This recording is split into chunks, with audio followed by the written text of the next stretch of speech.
Hi friends, welcome to our channel Veni foods.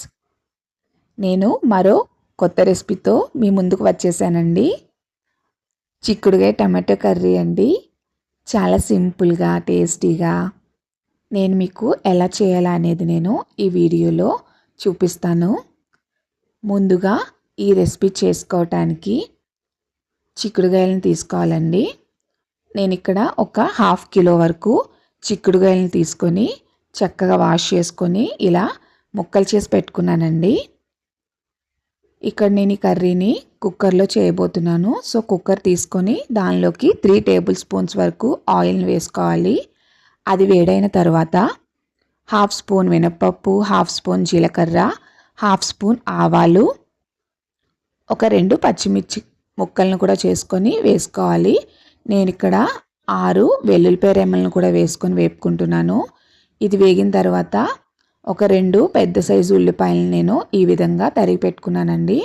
So దాన్ని దీనిలో add చేసుకోవాలి. ఇప్పుడు ఈ ఉల్లిపాయ ముక్కలు మగ్గడానికి నేను ఇక్కడ ఒక హాఫ్ స్పూన్ వరకు సాల్ట్ని వేసుకున్నాను. పావు స్పూన్ పసుపు వేసుకొని కాస్త వేపుకోవాలండి. ఇక్కడ చూడండి, ఉల్లిపాయలు అనేవి మగ్గిపోయాయి కదా. సో ఇప్పుడు దీనిలోకి నేను 3 టమాటాలను ప్యూరీ చేసి పెట్టుకున్నానండి. దానిని దీనిలోకి వేసుకొని చక్కగా కలుపుకోవాలి. ఇప్పుడు కలుపుకున్న తర్వాత మూత పెట్టుకుందాం. ఇప్పుడు మూత తీసుకొని చూసుకోవాలి. చూడండి, మనకి ఇదంతా కూడా బాగా మగ్గిపోయింది కదా. సో ఇప్పుడు చిక్కుడుగాయ ముక్కలను వేసుకోవాలి.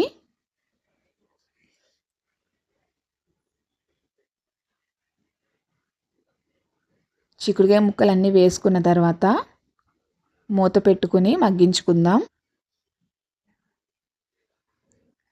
ఇప్పుడు మూత తీసుకొని చక్కగా ఈ చిక్కుడుగాయలన్నింటినీ కూడా బాగా కలుపుకోవాలండి.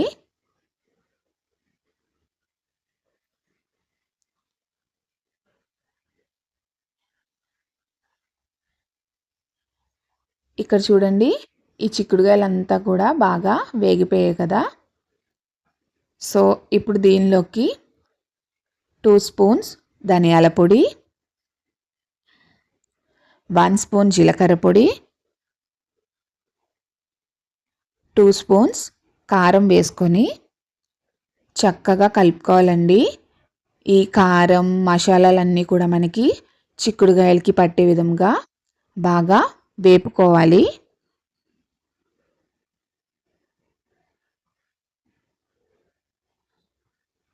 చూడండి, మొత్తం బాగా వేగిపోయింది కదా. ఇప్పుడు ఈ వేగిన దీనిలోకి వాటర్ని వేసుకోవాలండి.